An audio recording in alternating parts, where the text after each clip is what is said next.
नमस्कार, आदाब, सत श्री अकाल। क्या हाल चाल बच्चे लोग। जैसा कि आपको पता है, आज हम लोग अलाउद्दीन खिलजी को पढ़ने जा रहे हैं। यस और नो? इतनी बात तो आपको समझ में आ ही गई है। तो सबसे पहले तो हम लोग अलाउद्दीन पे दो शब्द डिस्कस करेंगे। उसके पीछे रीज़न ये है कि देखो बेटा, यूं ही कोई व्यक्ति पहली चीज़ तो महान नहीं बनता, ठीक है।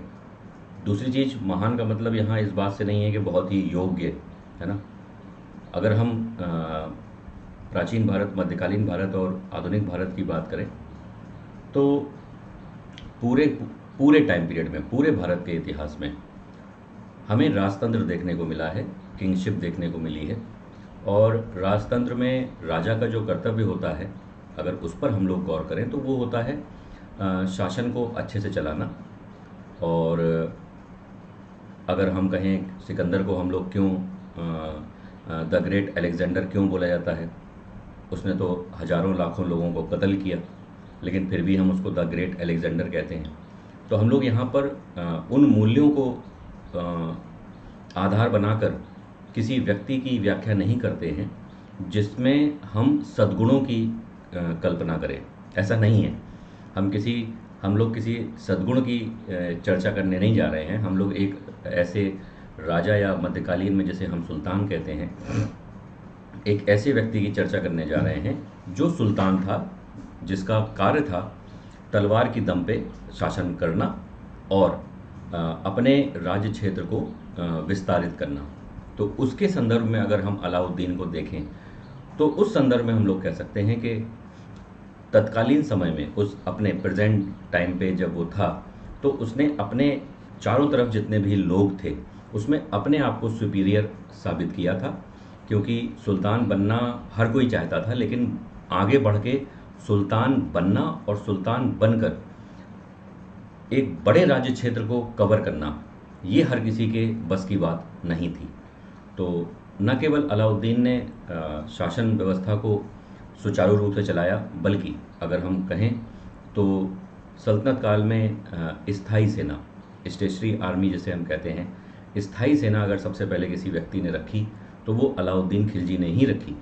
सल्तनत काल ऐबक से शुरू हो जाता है, लेकिन अलाउद्दीन तक आते आते एक लंबा समय बीत जाता है और स्थायी सेना रखने का जो काम है वो अलाउद्दीन ही करता है। दूसरी बड़ी बात कि अलाउद्दीन का जो टाइम पीरियड है ये काफ़ी चर्चाओं में रहा है। पहली बड़ी चर्चा तो ये कि इसने अपने ससुर या चाचा, जो भी हम कहें, चाचा भी थे ससुर भी थे, जलालुद्दीन खिलजी, उनकी हत्या करके गद्दी पाई थी। एक ये चर्चा का विषय है अलाउद्दीन का, इस पर हम लोग थोड़ी चर्चा करेंगे। दूसरा, आप लोग जानते हैं कि मेवाड़ विजय जब अलाउद्दीन ने करी थी तो उस समय रानी पद्मावती का जो जौहर था, उस पर अभी हाल ही में आपने मूवी भी देखी होगी। नहीं देखी होगी तो कोई बड़ी बात नहीं है, लेकिन अगर देखी हो तो आपको समझ में आएगा। तो उसके बिहाफ पे अगर हम कहें तो अलाउद्दीन चर्चा में रहा। और तीसरी और बड़ी बात ये थी उसके जीवन की कि उसने केवल उत्तर भारत तक अपनी विजयों को सीमित नहीं रखा था। अलाउद्दीन मध्यकालीन भारत का पहला ऐसा सुल्तान था जिसने दक्षिण भारत की विजय की। और दक्षिण भारत की विजय के लिए अगर वो किसी व्यक्ति का ऋणी था, अगर किसी व्यक्ति का वो ऋणी था, किसी व्यक्ति को अपना आदर्श मानता था, तो नो डाउट वो प्राचीन भारत का, एंशिएंट हिस्ट्री का द ग्रेट किंग समुद्रगुप्त था। क्योंकि समुद्रगुप्त ने प्राचीन भारत में जिस नीति को दक्षिण के लिए अपनाया था, ठीक उसी को कॉपी किया था अलाउद्दीन ने मध्यकालीन भारत में। तो ऐसे ही एक विजेता और शासक की कहानी और अति महत्वपूर्ण यूपीएससी के लेवल के पॉइंट्स आज हम लोग अलाउद्दीन के डिस्कस करेंगे। तो उम्मीद करते हैं कि आप लोग एकदम स्वस्थ होंगे, मस्त होंगे। सबसे पहले मेरा नमस्कार, मैं डॉक्टर अनुराग, अनअकैडमी यूपीएससी आर्टिकुलेट में अपने सभी प्यारे बच्चों का तहे दिल से स्वागत करता हूं और उम्मीद करता हूं कि वो इस वीडियो को, या जो भी वीडियो आप यूपीएससी आर्टिकुलेट में देखते हैं, आप सभी वीडियो को अपना प्यार जरूर देते होंगे। तो इस वीडियो को भी अपना प्यार जरूर देना, लाइक, सब्सक्राइब और शेयर ज़रूर करना। और अलाउद्दीन की कहानी चूँकि बड़ी ही विविधताओं से भरी है और बड़ी ही रोचक है, तो आइए अलाउद्दीन की कहानी शुरू करते हैं और देखते हैं कि उसके जीवन में क्या क्या बड़ी बड़ी घटनाएं घटी हैं। और नो डाउट इसमें आपको कोहिनूर हीरा जो अलाउद्दीन के समय आ गया था उस पर भी हम लोग चर्चा करेंगे, कहाँ मिला, कैसे मिला, ठीक है। और दक्षिण विजय किसने करी, बहुत सारे पॉइंट्स हैं। आज तो पॉइंट बहुत ज़्यादा हैं आपके लिए, तो आपको बहुत मज़ा आने वाला है। और उस बेहतरीन मज़े के साथ साथ आपको सबसे पहले तो मैं कुछ डिटेल देना चाहूँगा, जो एक मैं कह सकता हूँ कि नई डिटेल है आपके लिए। वो डिटेल इसलिए आपके लिए महत्वपूर्ण है क्योंकि इसमें आपके लिए गिफ्ट भी है। सबसे बड़ी और रोचक बात यह है कि इसमें आपको बेहतरीन गिफ्ट मिल रहे हैं। तो चलिए सबसे पहले तो मैं आपको बता दूं कि अनअकैडमी आपके लिए लाया है UCSC। इसका मतलब है अनअकैडमी सिविल सर्विस चैम्पियनशिप। बहुत ध्यान से सुनना क्योंकि ये तुम्हारे लिए द मोस्ट इम्पॉर्टेंट है। देखिए, India's largest scholarship test curated by top educators of India for UPSC prelims 2021। ये टेस्ट जो है वो 13 जून को होने वाला है 10 AM पर, और 10 से 12 2 घंटे चलेगा, बिल्कुल वैसे ही जैसे UPSC में 2 घंटे की GS की परीक्षा होती है। टॉप जो 1 से 50 तक रैंकर्स होंगे to get guidance from top UPSC mentors. अभी आपको मेंटर्स से भी मिलवाऊंगा, डोंट वरी। लेकिन उसके पहले आप देख लीजिए, एनरोल फॉर फ्री। आपको बिल्कुल निःशुल्क इसमें एनरोल करना है, किसी प्रकार की कोई आपको इसमें पे नहीं करना है। अटेम्प्ट लाइव टेस्ट, एकदम लाइव टेस्ट होगा। Win scholarship prizes worth ₹3 CR and top 50 to get guidance by best CSE mentors. आइए देखें मेंटर्स कौन कौन है। तो अगर हम मेंटर्स की बात करते हैं तो देखिए आपके सामने अभिषेक शरफ जी हैं, ऑल इंडिया रैंक 8 2019। शताब्दी मजुमदार जी हैं, ऑल इंडिया रैंक 80। दुर्गा शक्ति नागपाल जी हैं, IAS। BN रमेश जी हैं जो IPS हैं। कृष्ण मोहन जी हैं, रिटायर्ड IAS हैं। विपिन सिंह शर्मा जी हैं, रिटायर्ड IAS। राकेश वर्मा जी, रिटायर्ड IAS। इनको तो आप अच्छे से जानते ही होंगे क्योंकि ये इनसे तो आप पढ़ भी रहे हैं। अच्छा, 1 to 50 रैंकर्स जो हैं वो get guidance by best CSE mentors, ठीक है। स्कॉलरशिप जो है वो 25% से लेकर 100% तक आपको स्कॉलरशिप दी जाएगी। टेस्ट का बहुत अच्छे से ध्यान रखना, मैं अभी आपको डेट और टाइम फिर से रिकॉल करा दूंगा। अनअकैडमी फिजिकल नोट्स जो हैं वो आपको प्रोवाइड कराए जाएंगे। इंग्लिश में नोट्स अवेलेबल हैं, हिंदी में बहुत जल्द अवेलेबल होने वाले हैं। मैकबुक आपको इसमें आप जीत सकते हैं, iPad आप जीत सकते हैं, इवन आप आईफोन और एयरपॉड्स भी जीत सकते हैं, ठीक है। और देखिए, मैं एक बात यहाँ पर ज़रूर कहना चाहूँगा कि मैकबुक, iPad, आईफोन, एयरपॉड्स ये सब चीज़ें अपनी जगह हैं, है ना, फिजिकल थिंग्स हैं, है ना। इनसे आप IAS तो नहीं बन जाएंगे, लेकिन मेंटर्स से बातचीत करके आप IAS नहीं बन जाएंगे। लेकिन आपका UPSC का सपना, ये जो मेंटर्स हैं इनकी बातें सुनकर आप अपने IAS के सपने को अगर देर में पूरा कर रहे होंगे तो जल्दी पूरा कर लेंगे। पहला बड़ा लाभ इन मेंटर्स की वजह से, क्योंकि ये आपको वो पिन पॉइंट देंगे जिसकी जो गलतियां करके बहुत से बच्चे ऐसे हैं जो प्रीलिम्स ही क्वालिफाई नहीं कर पाते हैं, वो मेंस क्वालिफाई करने की दम रखते हैं। ये बात आपको भी पता है, हो सकता है आप अपने बारे में ये विचार रखते हो कि आपका प्री नहीं निकलता है, मेंस तो आप चुटकी बजाते निकाल लेंगे। तो इन मेंटर्स की वजह से आप अपने मन के जितने भी प्रश्न हैं वो इन मेंटर्स से आप कर सकते हैं मन की बात, और इनकी बात सुनकर आप UPSC को क्लियर करने के बिल्कुल बिल्कुल बिल्कुल नज़दीक पहुंच जाएंगे। और देखिए, इन सब ने क्वालिफाई किया है तो ये आपको भी क्वालिफाई करा सकते हैं। बस आपको इनकी बातें बहुत ध्यान से सुननी, समझनी और उनको मनन करना पड़ेगा, सीधी बात, ठीक है। जो हमारे प्राचीन धर्म ग्रंथों में भी कहा गया है कि ऋषि मुनियों का जो, जब वो अपने शिष्यों को पढ़ाते थे तो शिष्यों का 3 काम होता था: श्रवण, मनन और उसका अभ्यास, है ना। तो इन 3 चीज़ों को करके आप भी यूपीएससी क्लियर कर सकते हैं। अच्छा, ये जो मैकबुक, आईफोन, आईपैड, एयरपॉड्स हैं, ये फिजिकल थिंग है। मैं ये कह रहा था यहाँ पर कि ये फिजिकल थिंग है, इसको जीतने पर आपको अपने अंदर कॉन्फिडेंस बिल्डअप होगा कि आपने यूपीएससी का कोई एग्ज़ाम दिया के जैसा कोई एग्ज़ाम दिया, और आपको एक गिफ्ट के रूप में ये फिजिकल चीज़ें जो हैं वो आपको दी गई। तो आपके अंदर एक बहुत अच्छा कॉन्फिडेंस लेवल डेवलप होगा। यस और नो अपने मन से बताइए, है ना। ये एक बार मैं रिपीट कर दे रहा हूँ, 13 जून को एग्ज़ाम है, आप लोग एनरोल कर लीजिए, है ना। डिस्क्रिप्शन में लिंक, आपको हर चीज़ का लिंक मिल जाएगा। जितनी बातें मैं आपको बताता हूँ सबका लिंक डिस्क्रिप्शन बॉक्स में वीडियो के दिया रहता है, ठीक है।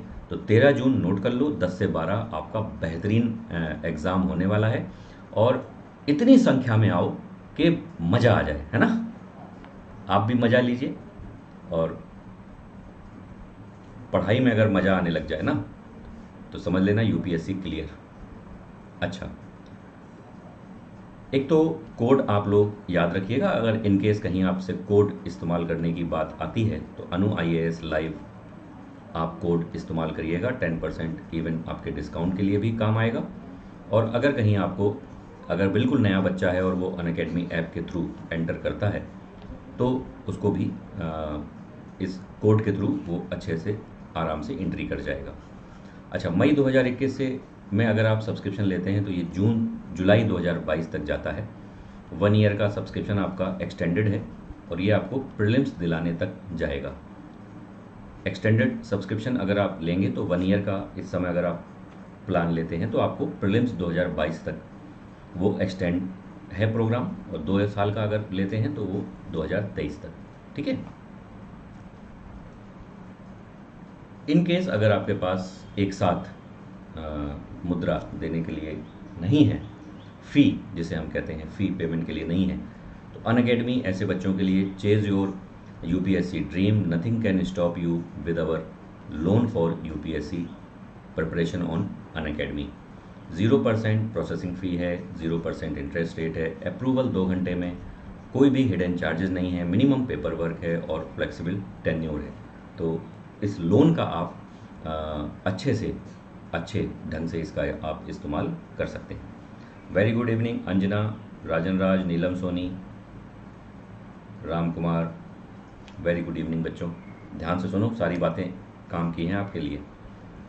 और अनअकैडमी कॉम्बैट के बारे में तो आप जानते ही हैं, compete, crack and conquer, India's biggest scholarship test for UPSC aspirants. इसमें आपको फ्री रजिस्ट्रेशन है। Combat available in Hindi and English. Take the Combat live from Android app, win from scholarship pool ₹4 CR। UPSC Combat every Sunday at 11 AM, enrol free. Code अगर आपको इस्तेमाल करना हो तो अनु IAS live आप इस्तेमाल करिए। इसमें अगर आपकी रैंक 1 से 3 रहती है तो आपको प्लस सब्सक्रिप्शन दिया जाता है जीएस का। 4 से 10 रहती है तो 75% की स्कॉलरशिप है, 11 से 50 तक 50% की स्कॉलरशिप है, और 51 से 500 तक 25% की स्कॉलरशिप है। मैं सामने बैठा हूँ लेकिन मैं बोल रहा हूँ और स्पष्ट आपको समझ में आ रहा होगा, और आप बाद में इसे डाउनलोड भी कर सकते हैं, उसकी भी फैसिलिटी है। अच्छा, 2 जून से 2021, 22 और 23 के लिए बैचेस स्टार्ट हो रहे हैं, आइए देखें। तो बेहतरीन बैच, जैसा कि मैंने आपको बोला, Phoenix revision batch for UPSC CSE, bilingual English और हिंदी में ये बैचेस आपके रन करेंगे। ये बैच आपका प्री और मेंस को दिमाग में रख के डिज़ाइन किया गया है। इस बैच को आपको बहुत अच्छे से करना है। 26 मई से ये बैच स्टार्ट हो चुका है। 2 जून से इसको नए रंग में आप देखेंगे। 1 year batch for UPSC CSE, ये 2 जून से बैच स्टार्ट हो रहा है। Complete syllabus coverage for prelims cum mains, live classes by top educator, NCERT plus test series आपको यहाँ पर देखने को मिलेगी। तो आप ये बैचेस भी आपके बाइलैंग्वेल इंग्लिश और हिंदी में आपको देखने को मिलेंगे। इसके साथ साथ 2 साल के अगर हम बैच की बात करें तो आपको यहाँ पर 2 जून की अगर हम बात करें तो complete syllabus coverage for prelims cum mains, live classes by top educators, NCERT plus prelim test series आपको देखने को मिलेगी। ये कोर्सेज भी आपके इंग्लिश, हिंदी और बाइलैंग्वेल में अवेलेबल है। तो आपका कोई दिक्कत नहीं आएगी समझने में। और एनसीईआरटी बैचेस की अगर हम बात करें यूपीएससी सीएसई की, तो आपको पता है कि help build a solid foundation अगर आपने एनसीईआरटी को कवर कर रखा है। अमूमन बच्चे कवर नहीं करते हैं, उनके लिए ये बैच बहुत ही प्यारा बैच होता है।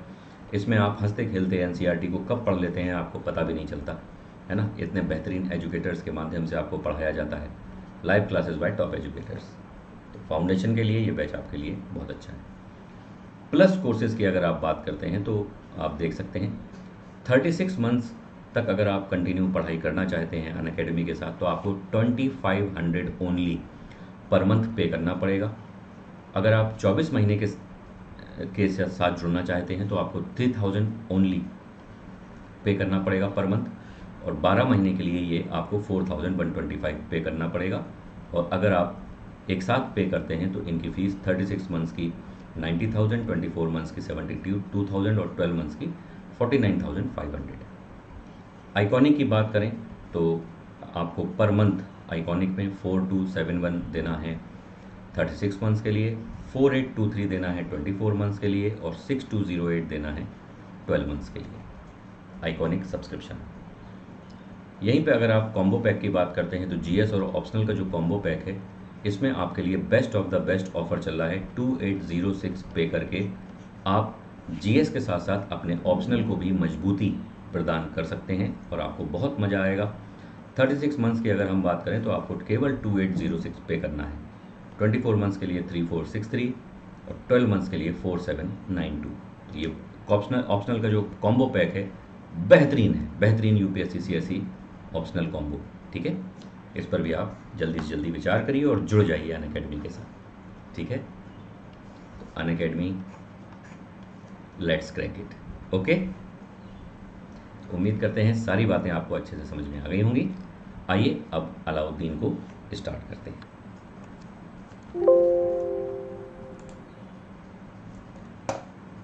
उसके पहले मैं थोड़ा सा जरा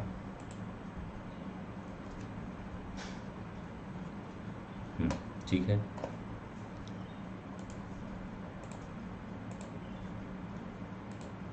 चलिए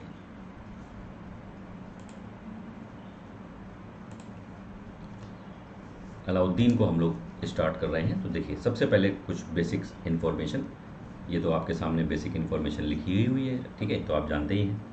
चलिए अगर हम अलाउद्दीन की बात करें, अलाउद्दीन खिलजी, तो अलाउद्दीन खिलजी जो है ये इसके जो बचपन का नाम है, ठीक है, बचपन का नाम इसका क्या था, अली। अली या इसको हम बोलते थे गुरशास्प,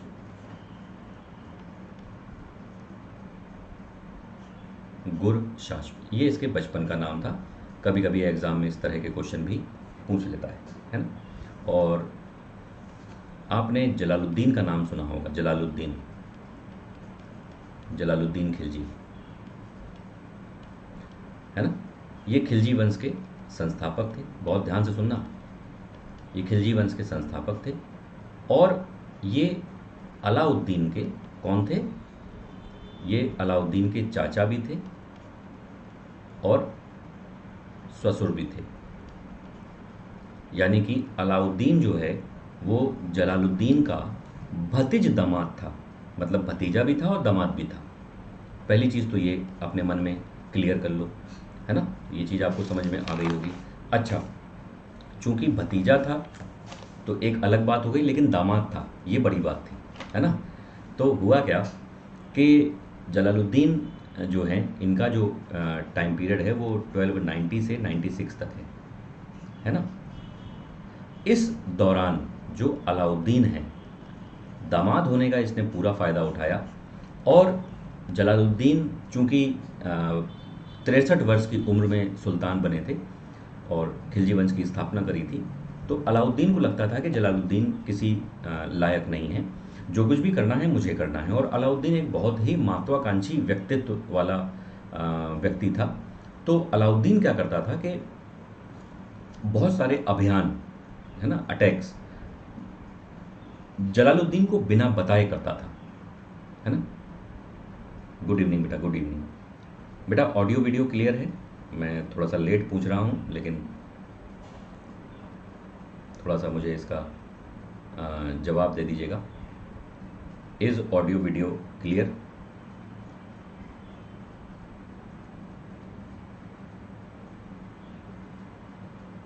अच्छा, है ना। तो इसने जलालुद्दीन के अंडर में एक अटैक कर दिया। कहाँ पर? देवगिरी, जो आज महाराष्ट्र का एरिया है। देवगिरी पर अटैक किया और देवगिरी की विजय कर ली। सुनना बहुत ध्यान से, देवगिरी की विजय कर ली। जब ये बात जलालुद्दीन को मालूम चली कि अलाउद्दीन ने मुझे बिना बताए देवगिरी को जीत लिया, तो जलालुद्दीन एकदम से गुस्सा आ गई कि मैं सुल्तान हूँ, मुझे बिना बताए तुम कैसे चले गए देवगिरी और तुमने वहाँ पर अटैक कर दिया, राजा रामचंद्र को हरा दिया।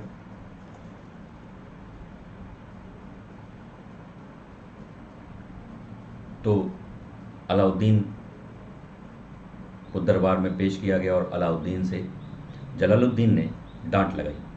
अब जब अलाउद्दीन को कस के डांट लगी तो अलाउद्दीन को ये बात बहुत बुरी लगी। बुरी लगने के बाद हुआ क्या कि अलाउद्दीन को लगा कि अब चाचा जी की ज़रूरत नहीं है, अब कमान मुझे संभाल लेनी चाहिए सल्तनत की। तो इसने क्या किया कि एक मौका ऐसा लगा कि जब जलालुद्दीन एक रूट पे जा रहे थे और उसी रूट पर अलाउद्दीन ने अपना काफ़िला भी आगे बढ़ा दिया और बीच में गंगा नदी थी, एक तरफ अलाउद्दीन एक तरफ जलालुद्दीन। तो जलालुद्दीन को नहीं मालूम था कि अलाउद्दीन भी है आसपास, ठीक है। जब जलालुद्दीन तक ये खबर पहुंची कि अलाउद्दीन गंगा के उस तरफ है, तो जलालुद्दीन बड़े प्रसन्न हुए कि अरे वाह, हमारा दामाद भी हमारे साथ है। तो इतनी ही देर में अलाउद्दीन की तरफ से न्योता आया जलालुद्दीन को कि आइए 2 मिनट के लिए मुलाकात कर लेते हैं। अब बीच में गंगा नदी थी, तो कैसे मुलाकात करेंगे? तो उसने कहा कि अलाउद्दीन ने कहा कि बीच नदी में ही मुलाकात कर लेते हैं, थोड़ी देर बातचीत करेंगे, बस अपने अपने रास्ते चल जाएंगे। तो जलालुद्दीन मिलने के लिए तैयार हो गए और दोनों लोग गंगा नदी के बीच में एक दूसरे के आमने सामने आते हैं। और अलाउद्दीन ने तो अपने मन में षड्यंत्र रचा हुआ था, तो अलाउद्दीन ने एक कटार अपने पास छुपा रखी थी और वो जलालुद्दीन के गले लगता है। और गले लगने के बाद जब वो हटता है तो जलालुद्दीन के शरीर पर अब सिर नहीं था। अलाउद्दीन सर कलम कर देता है जलालुद्दीन का, तो गंगा नदी में धकेल के वापस सीधा दिल्ली जाता है और अपने राज सिंहासन की तैयारी शुरू कर देता है।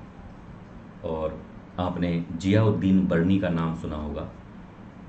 जियाउद्दीन बर्नी तारीख़ फ़िरोज़ शाही जिन्होंने लिखी, जियाउद्दीन बर्नी लिखते हैं कि शाही सुल्तान के मस्तक से, शाही सुल्तान के मस्तक से यानी कि जलालुद्दीन शाही सुल्तान के मस्तक से रक्त अभी टपक रहा था जब शाही चंदोबा, चंदोबा मतलब मुकुट, जब शाही चंदोबा अलाउद्दीन के मस्तक पे रखा जा रहा था। कितनी बड़ी और कितनी प्यारी बात बर्नी ने लिखी। हालांकि प्यारी बात तो नहीं है लेकिन किस तरह से डिज़ाइनिंग अंदाज में ये बात उसने लिखी कि एक तरफ सुल्तान के मस्तक से रक्त टपक रहा है और वहीं दूसरी तरफ दिल्ली में अलाउद्दीन अपनी ताजपोशी करा रहा है, उसके सिर पर ताज रखा जा रहा है। तो कुछ ऐसा था अलाउद्दीन का गद्दी पाना। तो ये बात आपको समझ में आई। तो मैं यहाँ पर बर्नी का स्टेटमेंट आपको शॉर्टकट में लिख देता हूँ कि शहीद सुल्तान के मस्तक से रक्त टपक रहा था जब शाही चंदोबा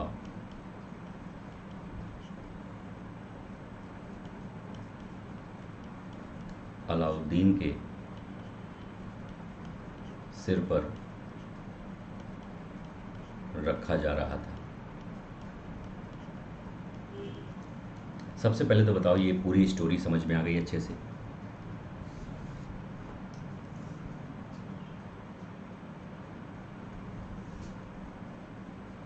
अभिजीत आनंद, वेरी वेरी गुड इवनिंग, क्या हालचाल है?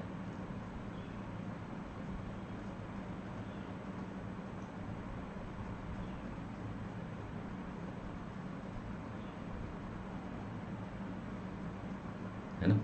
चलो, अब अगला पॉइंट तुम लोग को बताते हैं। जब अलाउद्दीन गद्दी पर बैठ जाता है, तो आपसे एग्जाम में पूछा जाता है कि उसने 4 अध्यादेश जारी किए। अलाउद्दीन ने गद्दी पर बैठते ही 4 अध्यादेश जारी किए। कौन कौन से अध्यादेश थे? तो आपसे पूछता है पहला अध्यादेश कौन सा था, पहला ऑर्डर उसने कौन सा पास किया था? तो उसने पहला ऑर्डर पास किया था कि दान, उपहार और पेंशन, ये जो 3 चीज़ें हैं, पेंशन के रूप में दी गई ज़मीनें जब्त की जाएं।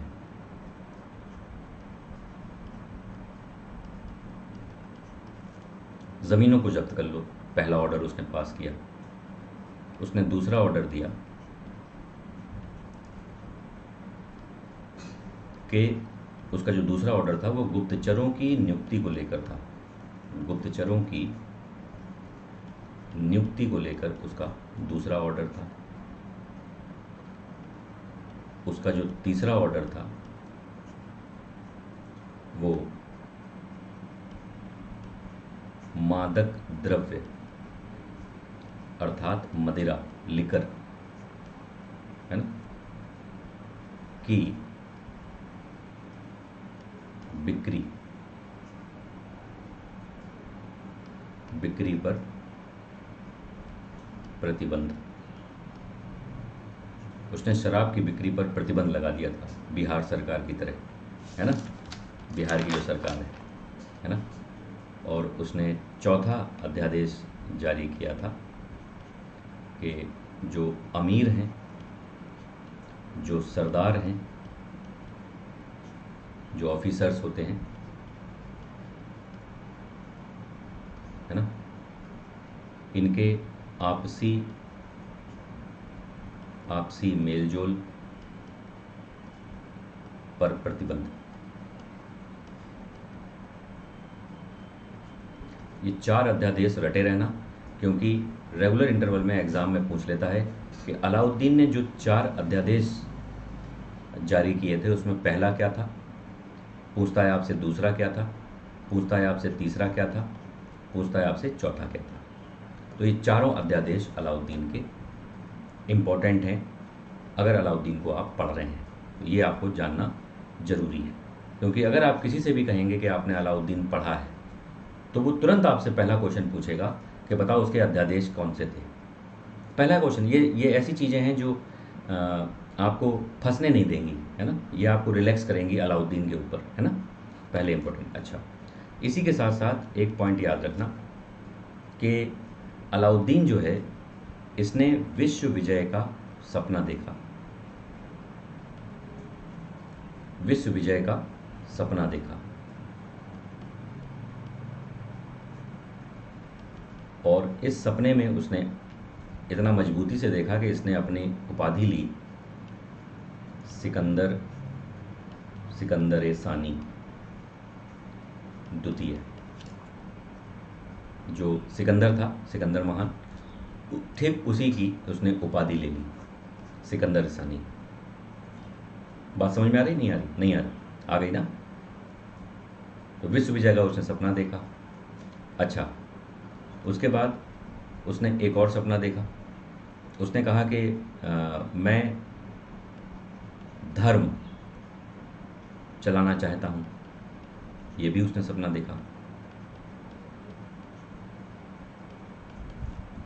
ठीक है, धर्म चलाना चाहता हूँ।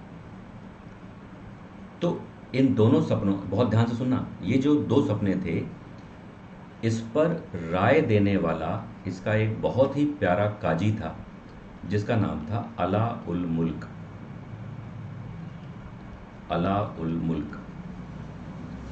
अला उल मुल्क ने बड़े प्यार से अलाउद्दीन को समझाया कि आप एक नया धर्म चलाना चाहते हैं, आप ऐसा क्यों कर रहे हैं? आप तो सुल्तान हैं, आपका काम है तलवारबाजी, आपका काम है साम्राज्य विस्तार, तो आप धर्म के मामले में क्यों इंटरेस्ट ले रहे हैं? ये सब हम लोग का काम है, ये हमें करने दीजिए। अलाउद्दीन को ये बात समझ में आ गई कि हाँ यार, बात तो सही कह रहा है। तो अलाउद्दीन ने अपना ये वाला जो प्रोग्राम है धर्म चलाने वाला, इसको ड्रॉप कर दिया। ये अकबर से पहले अगर कोई ऐसा सोचने वाला व्यक्ति था तो वो अलाउद्दीन था, है ना। लेकिन चूंकि हमारे पास एविडेंस कम है तो हम पुख्ता तौर पे नहीं कह सकते कि अलाउद्दीन चाह क्या रहा था, है ना, क्योंकि उसने प्रोग्राम लॉन्च ही नहीं किया अलाउल मुल्क के कहने पर, है ना। अच्छा, दूसरा, जब उसने विश्व विजय की बात करी, सिकंदर से सानी की उपाधि ली, तो अलाउल मुल्क ने वहाँ पर भी उसे राय दी अलाउद्दीन को कि आप विश्व विजय की बात क्यों कर रहे हैं? अभी तो भारत का ही एक बहुत बड़ा एरिया ऐसा है जो आपको जीतना बाकी है। आप पहले भारत को तो जीतिए, तब आप विश्व विजय करिएगा। तो अलाउद्दीन ने कहा कि हाँ यार, बात तो सही है। तो अलाउद्दीन इन दो घटनाओं से अपने आप को कंट्रोल करता है। तो ना ही वो धर्म को किसी स्थापित करता है और ना ही विश्व विजय की ओर आगे बढ़ता है। लेकिन सिकंदर सानी की उपाधि तो उसने ले ही ली थी, है ना। ये काम तो वो कर ही लेता है अपना मन भरने के लिए, है ना। अच्छा, इसके बाद अगर हम अलाउद्दीन की विजय की बात करें तो सबसे पहले हम लोग उत्तर भारत की विजय की अगर हम लोग बात करें, बहुत ध्यान से सुनना, ठीक है। उत्तर भारत की विजय की अगर हम लोग बात करें तो सबसे पहले उसने नंबर 1 पे गुजरात विजय की। गुजरात विजय कब करी? तो 1297 में। कुछ इतिहासकार कहते हैं कि 1299 में गुजरात विजय करी थी। थोड़ा सा कंट्राडिक्शन है गुजरात विजय में, ठीक है। खैर, यहाँ का जो राजा था उसका नाम था राय कर्णदेव सेकंड, जो गुजरात का राजा था, इसे पराजित किया। और गुजरात विजय की दूसरी बड़ी बात थी कि अलाउद्दीन का एक राइट हैंड था जिसका नाम था नुसरत खां। नुसरत खां ने 1000 दीनार में एक व्यक्ति को खरीदा जिसका नाम था मलिक काफूर, जो कि एक किन्नर था, ट्रांसजेंडर था। मलिक काफूर को खरीदा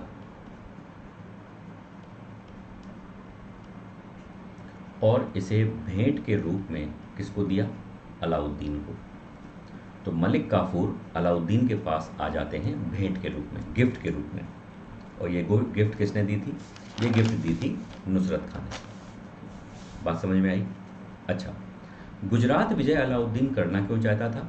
तो गुजरात विजय इसलिए करना चाहता था क्योंकि जो पश्चिम का व्यापार है और पश्चिम जाने के लिए या पश्चिम के व्यापार को समृद्ध करने के लिए गुजरात का सल्तनत में होना एक आवश्यक ज़रूरत थी। इसलिए गुजरात अभियान किया गया था और अलाउद्दीन का ये अभियान सफल रहा था। अच्छा, इसके बाद अलाउद्दीन ने दूसरा आक्रमण कहाँ किया? जैसलमेर। जैसलमेर पर अटैक कब किया? तो ये अटैक किया 1299 में।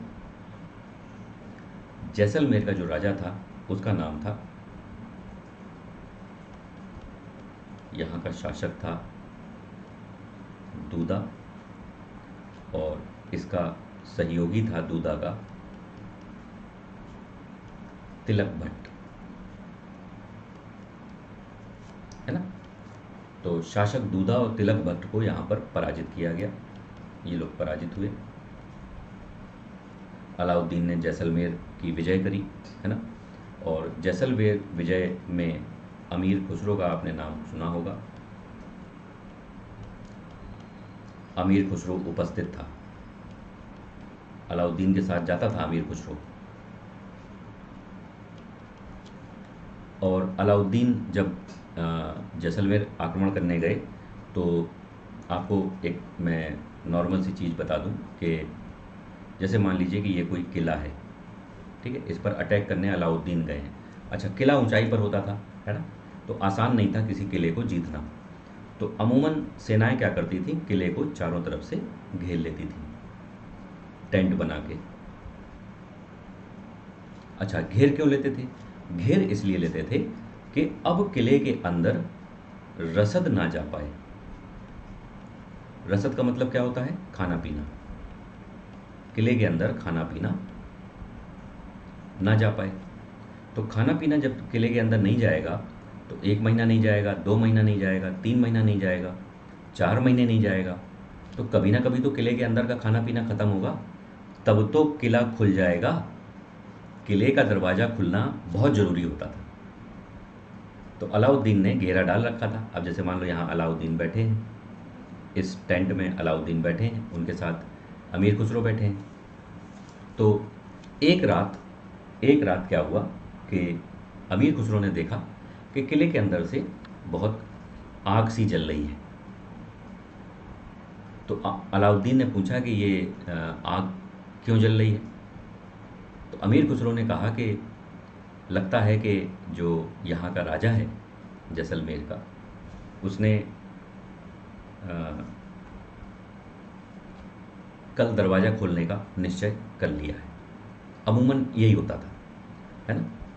इसी के साथ साथ जब इसी किले वाली बात पे मैं दूसरी बात आपको रिलेट कर देता हूँ। जब अलाउद्दीन ने रणथंभौर किले पे 3 आंसर हैं, इनको तीनों को याद रखिएगा, ठीक है। पहला जैसलमेर, दूसरा रणथंभौर और तीसरे नंबर पे चित्तौड़, रानी पद्मावती वाला। ध्यान से सुनना। रणथंभौर विजय करी, उस समय भी यही कंडीशन थी। अमीर खुसरो उस समय भी साथ में थे रणथंभौर विजय के समय। रणथंभौर विजय अलाउद्दीन ने करी थी 1301 में। तो जब रणथंभौर विजय करी तो उस समय भी किले को घेर लिया गया। और जब किले को घेर लिया गया तो हुआ क्या कि रात में जब अमीर खुसरो बैठे थे तो किले के अंदर से उन्हें आग जलती हुई दिखाई दी। तो अलाउद्दीन ने पूछा कि अब ये क्यों आग जल रही है?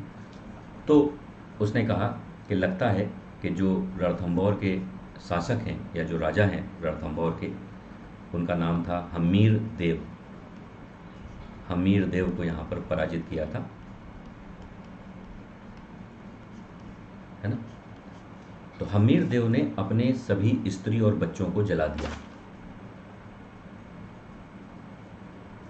और अमीर खुसरो ने कहा कि हम्मीर देव ने अपने महल की अग्नि में सभी औरतों और बच्चों को, परिवार वालों को उस अग्नि में फेंक दिया है। अब तुम अलाउद्दीन तैयार हो जाओ, कल सुबह दरवाज़ा खुलने वाला है किले का। अलाउद्दीन ने कहा ये तो अच्छी बात है, चलो देखते हैं। और सुबह हुई नहीं कि रणथंभौर में हम्मीर देव ने किले के दरवाजे खोल दिए और अलाउद्दीन से आमना सामना हुआ। अलाउद्दीन ने हम्मीर देव को पराजित कर दिया। ये बड़ी बातें हैं। और ये सारे डिस्क्रिप्शन पता है कहाँ मिल रहे हैं? ये सारे डिस्क्रिप्शन जो खजाइनुल फतूह है, खजाइनुल फतूह,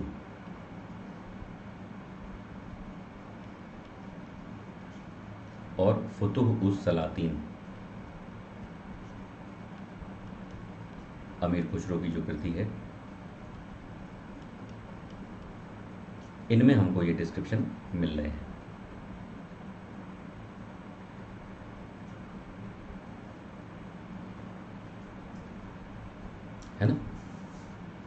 ये एक पोर्शन हो गया। अच्छा, इसी के साथ साथ जब चौथा अटैक वो चित्तौड़ पर करता है, यानी कि मेवाड़ पर, तो मेवाड़ का राजा है रतन सिंह, है ना। इन्हीं की रानी है पद्मावती, है ना। तो अगर देखा जाए तो अलाउद्दीन चित्तौड़ को क्यों जीतना चाहता था? मान लो आपसे प्रश्न पूछा जाए कि अलाउद्दीन ने चित्तौड़ विजय क्यों की, है ना। तो राजा की जो विजय होती है वो उसकी राजनीति से संबंधित होती है ना। तो अगर दिल्ली, अगर अलाउद्दीन को दिल्ली से अटैक, मतलब दिल्ली से जाना है गुजरात, है ना, दिल्ली से गुजरात जाना है, तो बीच में पड़ता था मेवाड़ का एरिया। तो मेवाड़ एक तरह से पश्चिम का प्रवेश द्वार था, पश्चिम का प्रवेश द्वार। तो सबसे महत्वपूर्ण और सबसे सटीक जो आंसर है वो तो आपको एग्जाम में तो ये टिक करना है। देखो मेरी बात समझ लेना अच्छे से कि ये सामरिक विजय थी, जो चित्तौड़ विजय है ये सामरिक विजय थी।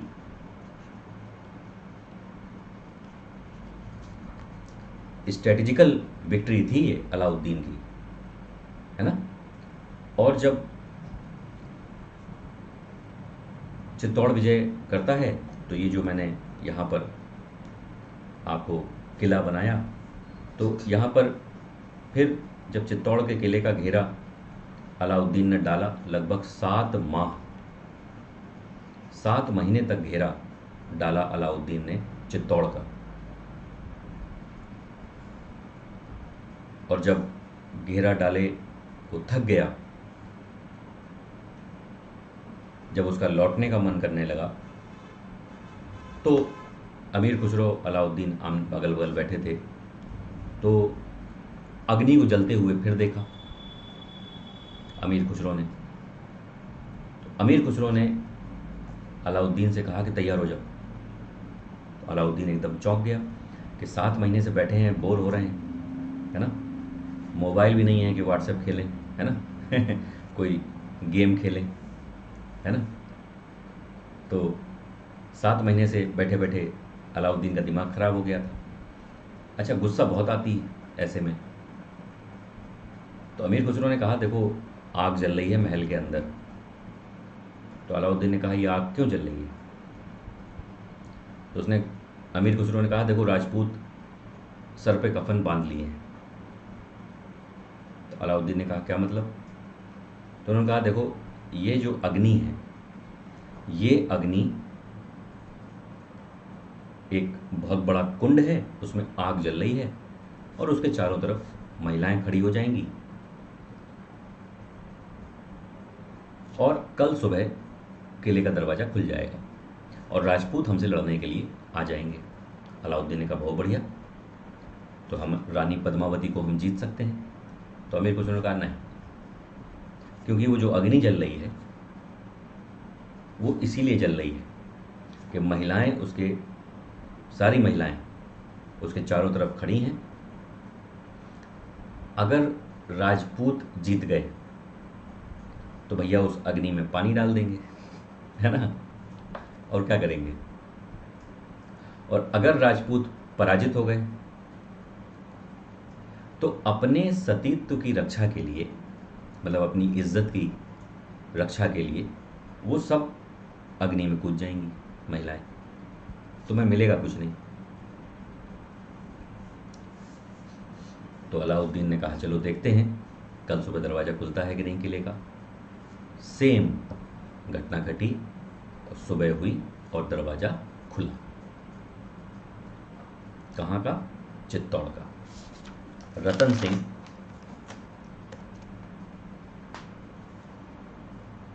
लड़ने आते हैं और पराजित होते हैं, मर जाते हैं। और जब मर जाते हैं तो राजपूत महिलाएं जो हैं, पद्मावती के सहित राजपूत महिलाएं जो हैं वो जौहर कर लेती हैं। जौहर का मतलब होता है सामूहिक रूप से सामूहिक आहुति। सती और जौहर में यही अंतर है। सती में एक महिला को सती किया जाता है, ये तो आपको पता ही है। सती में एक महिला को सती किया जाता है। जौहर में अनेक महिलाएं जब अग्नि में एक साथ कूदती हैं, अपने प्राण न्यौछावर करती हैं। अच्छा, पद्मावती की कहानियां बहुत सारी मिलती हैं कि अलाउद्दीन दिखने में सुंदर नहीं था, ये आपको पता है, लेकिन वो लगाता अपने आप को बहुत सुंदर था कि विश्व का सबसे खूबसूरत व्यक्ति कौन है। तो अब उसके चमचे कहते थे आप हैं, तो बड़ा खुश होता था, है ना। बढ़िया पाउडर वाउडर लगा के रोज तैयार होता था। जब वो दिल्ली पर शासन करने लगा तो उसे मालूम चला कि भाई मेवाड़ में एक रानी है जो बहुत खूबसूरत है। तो उसके मन में एक विचार आया कि भाई सबसे सुंदर व्यक्ति मैं हूँ, तो सबसे सुंदर व्यक्ति के साथ सबसे सुंदर महिला होनी चाहिए। और सबसे सुंदर महिला की कहानी सुनने में आ रही है कि पद्मावती है। तो पद्मावती, कुछ इतिहासकार कहते हैं कि पद्मावती को लेकर अलाउद्दीन ने मेवाड़ पर, चित्तौड़ पर अटैक किया था, है ना। हालांकि ये किंवदंती हैं, स्टोरीज़ हैं, इनमें कोई बहुत बड़ा आधार नहीं है। लेकिन जो मैंने आपको पहले बात बताई वो आपके एग्ज़ाम पर्पज़ से है और ये स्टोरी पर्पज़ से है। देखो मैं स्पष्ट रूप आपसे बता रहा हूँ, है ना। तो अलाउद्दीन रतन सिंह से कहते हैं कि हमें पद्मावती को देखना है। तो रतन सिंह कहते हैं अरे हम राजपूत हैं, हम महिलाओं को, अपनी महिलाओं का, हमारी महिलाएं देखने दिखाने के लिए हैं क्या, मना कर देते हैं। तो जो रतन सिंह के वेलविशर होते हैं वो रतन सिंह से कहते हैं कि वो दिमाग से बिल्कुल खिसका हुआ व्यक्ति है, आप चिंता ना करिए, हम रानी पद्मावती को उसे दिखा भी देंगे और राजपूतों के जो सम्मान है उसको ठेस भी नहीं लगेगी। तो कैसे कहें, हम बहुत सारे शीशे लगा देंगे, दर्पण के माध्यम से हम पद्मावती को, अलाउद्दीन को दिखा देंगे। तो इस तरह की भी हमें स्टोरी मिलती है। तो अलाउद्दीन आते हैं, रानी पद्मावती को दर्पण से तिरछा एक फेस देखते हैं और चले जाते हैं और कहते हैं आप आक्रमण करो, हम रानी पद्मावती को जीतेंगे। तो ये एक स्टोरी मिलती है। तो हालांकि एग्ज़ाम पर्पज़ से ये स्टोरी इम्पोर्टेंट नहीं है। हाँ,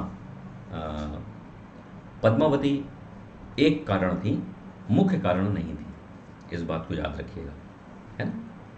तो इस तरह से सामूहिक आहुति यहाँ पर दी जाती है ना। और इसी चित्तौड़ अभियान में याद रखिएगा कि 2 साहसी राजपूत भी मारे गए थे। आपको पता होगा कौन कौन, 2 फेमस थे, गोरा और बादल। गोरा और बादल मारे गए थे, है ना। और चित्तौड़ जो है इसमें इतना कत्लेआम हुआ था और बाद में अलाउद्दीन ने अपने पुत्र खिज्र खां के नाम पर चित्तौड़ का नाम खिजराबाद रख दिया था। कई बार एग्ज़ाम में पूछा गया है खिजराबाद किसका नाम रखा गया था और किसने रखा था और खिजराबाद किसके नाम पर रखा था। तो सबके आंसर अलाउद्दीन से रिलेटेड है, ठीक है। अलाउद्दीन ने नाम रखा, अलाउद्दीन ने चित्तौड़ का नाम रखा खिजराबाद, और अलाउद्दीन के ने अपने पुत्र के नाम खिज्र खां के नाम पर खिजराबाद नाम रखा। तो सारे पॉइंट आपके लिए इम्पोर्टेंट थे, है ना। अच्छा, इसके साथ साथ उत्तर भारत में एक महत्वपूर्ण प्लेस था मालवा। अलाउद्दीन ने मालवा की विजय करी थी 1305 में, और मालवा में जो व्यक्ति था वो था राय महलक देव।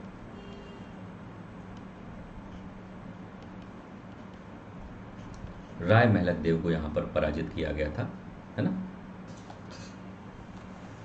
ठीक है, यहाँ तक पूरी बातें समझ में आ गई।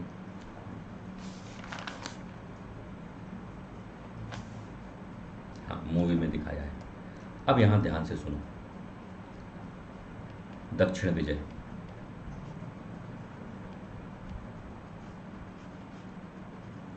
अलाउद्दीन ने जब दक्षिण विजय करी तो अलाउद्दीन नहीं गया था, दक्षिण विजय किसने करी? मलिक काफूर ने।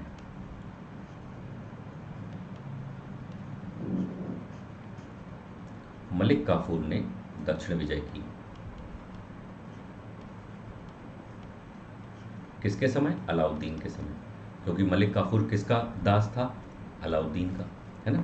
तो मलिक काफूर जब दक्षिण विजय करने गया तो सबसे पहले उसने दक्षिण में किसे हराया? तो देवगिरी। देवगिरी को पराजित कब किया? तो 1307-8 में। यहाँ के राजा कौन थे? रामचंद्र। ध्यान से, ठीक है। दूसरा, उसने तेलंगाना की विजय करी। तेलंगाना की विजय कब करी? 1310 में। यहाँ का राजा कौन था? तो यहाँ का राजा था प्रताप रुद्रदेव। इसके बारे में आपको दो बातें याद रखनी है। पहली कि स्वयं की सोने की मूर्ति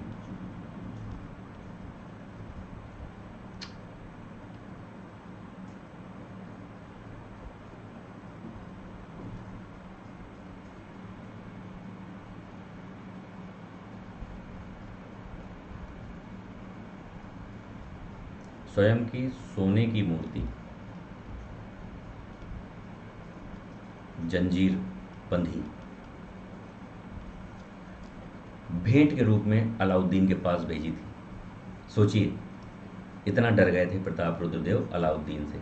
अलाउद्दीन के नाम का खौफ था राजाओं में, खौफ, है ना। अच्छा, दूसरा मोस्ट इंपॉर्टेंट कि इसी समय जो कोहिनूर हीरा है, कोहिनूर दिया, है ना। ये दो बातें याद रखनी है। अच्छा, तेलंगाना तो आप जानते ही हैं कहाँ है ना। और तीसरा महत्वपूर्ण था द्वार समुद्र। द्वार समुद्र कर्नाटक का जो एरिया है, द्वार समुद्र 1310-11। द्वार समुद्र का राजा कौन था? तो वीर बल्लाल तृतीय। इनको पराजित किया था। पराजित किसी को नहीं किया था। जब मलिक काफूर इनके पास पहुंचता था तो ये खुद ही हथियार डाल देते थे, लड़ते नहीं थे। अलाउद्दीन की इतनी खबरें पहुंच चुकी थी कि ये अपने आप हथियार डाल देते थे, लड़ाई नहीं हुई। प्रताप रुद्रदेव ने कहा कि हम नहीं लड़ेंगे, हम अपनी हार स्वीकार करते हैं। वीर बल्लाल तृतीय ने कहा कि हम अपनी हार स्वीकार करते हैं। तो इवन वीर बल्लाल तृतीय को खिलअत भेंट की गई। खिलत का मतलब होता है उपहार, गिफ्ट दिए गए, है ना। मुकुट दिया गया, प्लस एक छत्र दिया गया कि आप अब दिल्ली सल्तनत के साथ हैं, अब आप दिल्ली सल्तनत के अधीन हैं। ये सब दिया गया, है ना। प्लस 10 लाख टंक दिया गया। अगर आपसे पूछे खिलहत, मुकुट, छत्र और 10 लाख टंक किसे दिए गए, तो वीर बल्लाल तृतीय को। अगर आपसे पूछे कि स्वयं की सोने की मूर्ति जंजीर बंधी किसने भिजवाई थी, तो प्रताप रुद्र देव ने।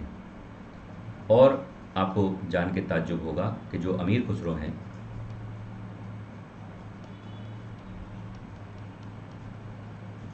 ये कहते हैं कि जब मलिक काफूर लौट रहा था तो जो घोड़े थे, घोड़ों के पैर टेढ़े थे। क्यों?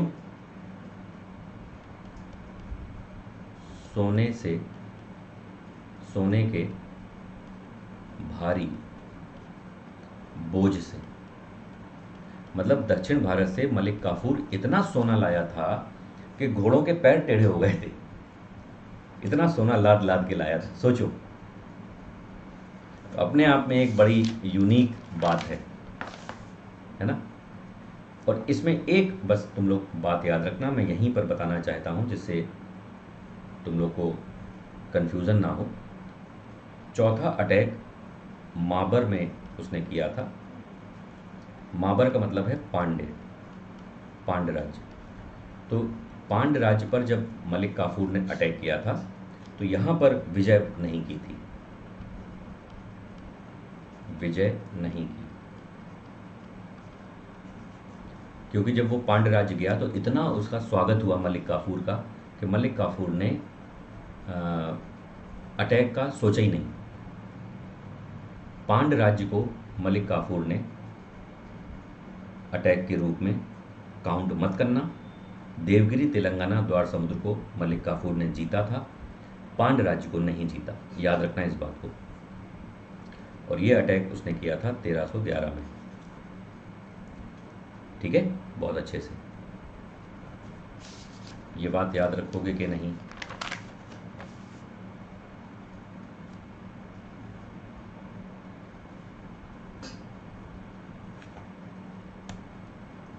अच्छा, इसके बाद अलाउद्दीन जो है, इसके जो अंतिम दिन हैं, अंतिम दिन बहुत बुरे बीते, बहुत बुरे बीते। अब पूछो कैसे? तो अंतिम दिन बहुत बुरे इसलिए बीते क्योंकि एक तो इसकी उम्र हो गई है ना, बूढ़ा हो गया, तो उतनी ताकत शरीर में नहीं रही। दूसरा, मलिक काफूर जो है, इसको अलाउद्दीन ने बहुत ज़्यादा पावर दे रखी थी, तो मलिक काफूर जो है ये षड्यंत्रकारी हो गया, ये षड्यंत्र करने लगा। इसने अलाउद्दीन के फेवरेट लोगों को मारना शुरू कर दिया, मलिक काफूर ने, है ना। और अलाउद्दीन बूढ़ा हो गया, इतना बूढ़ा हो गया था कि देखना कि स्वयं का मांस नोचने लगा, स्वयं का मांस नोचने लगा। अंतिम दिन अलाउद्दीन के बहुत बुरे बीते थे, अपना ही मांस नोचने लगा। क्यों? क्योंकि उसे गुस्सा इस बात की आती थी कि मेरे अंदर जज्बा है, मेरे अंदर जज्बा है आज भी लोगों को दंड देने का, विरोधियों को सजा देने का, लेकिन ये मेरा जो शरीर है ये मेरा साथ नहीं दे रहा है। धिक्कार है ऐसे शरीर पर, बेकार है ये शरीर। सोचो, इसे कहते हैं इच्छा, प्रबल इच्छा। तो अलाउद्दीन की इस बात से हमें यह शिक्षा मिलती है कि आप देख रहे हो कितनी शिद्दत के साथ वो सल्तनत को चाह रहा है, और वो चाहता है कि सल्तनत बर्बाद ना हो, सल्तनत षड्यंत्रकारियों का शिकार ना हो। मेरा शरीर, मुझे एक बार मेरे अंदर ताकत आ जाए, फिर मैं बताऊं अपने षड्यंत्रकारियों को। तो वो अपने शरीर से चिढ़ने लग गया था, तो अपना मांस खुद ही नोचने लग गया था, है ना। और एट लास्ट उसे जलोदर रोग हो जाता है। जलोदर का मतलब जब पानी भर जाता है पेट में, शरीर में पानी भर जाता है, तो वो जलोदर रोग उसे हो गया था। और दिल्ली में जो जामा मस्जिद है,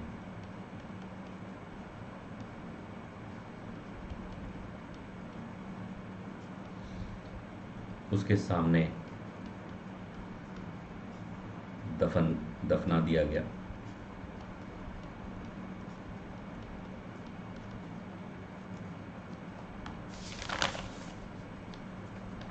और अलाउद्दीन का एक बहुत ही फेमस स्टेटमेंट है,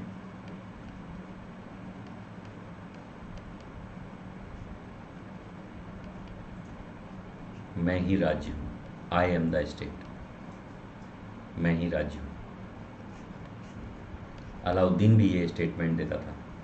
अलाउद्दीन के बाद ये स्टेटमेंट देने वाला फ्रांस का शासक था जिसका नाम था लुई XIV।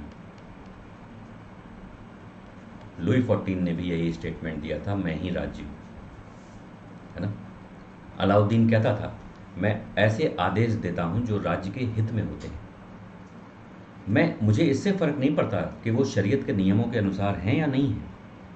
देखिए अलाउद्दीन की कितनी बड़ी बात वो अलाउद्दीन कहता है कि मैं जो आदेश दे रहा हूँ उन्हीं आदेशों का पालन किया जाए, भले ही उन आदेशों में शरीयत के नियम यानी कि इस्लामिक नियम का पालन हो रहा हो अथवा ना हो रहा हो, मुझे इसकी कोई चिंता नहीं।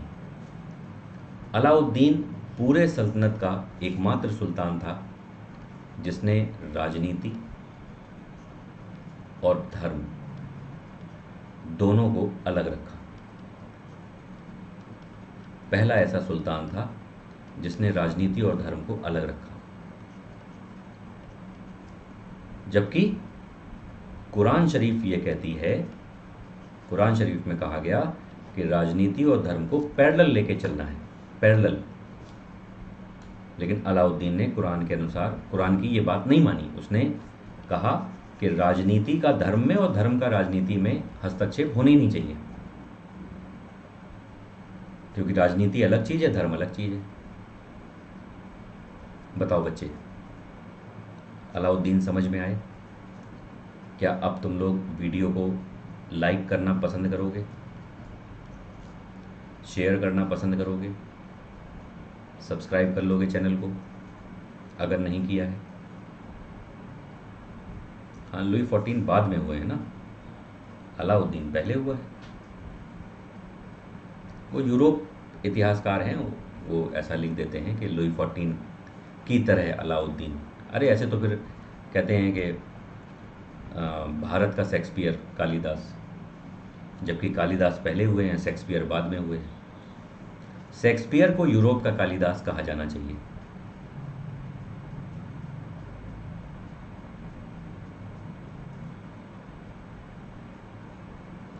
तुम लोग शेयर करना शुरू करो, है ना? मुझे ऐसा लग रहा है तुम लोग शेयर नहीं कर रहे हो अच्छे से।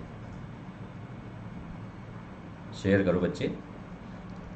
अब तो मतलब सभी पर्सनालिटियाँ बहुत अच्छी अच्छी हैं। कल हम लोग मोहम्मद तुगलक को पढ़ेंगे, है ना? थोड़ा सा है ना?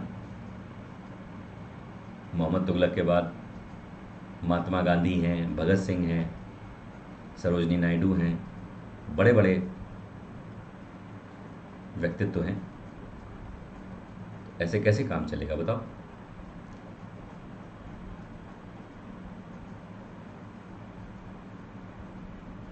है ना? चलिए, बहुत बहुत धन्यवाद, इस उम्मीद के साथ कि आप लोग वीडियो को लाइक शेयर ज़रूर करेंगे, है ना? आपका टारगेट है 50 लाइक्स। अभी तक किसी वीडियो में आपने 50 लाइक्स नहीं दिए हैं। सब्सक्राइब कर लिया? वेरी गुड, थैंक यू बेटा, थैंक यू थैंक यू। हाँ, सब लोग घुल मिल जाओ, कोई दिक्कत वाली बात नहीं है। 50 लाइक का टारगेट है, ठीक है? 50 लाइक कराने हैं तुम लोग को।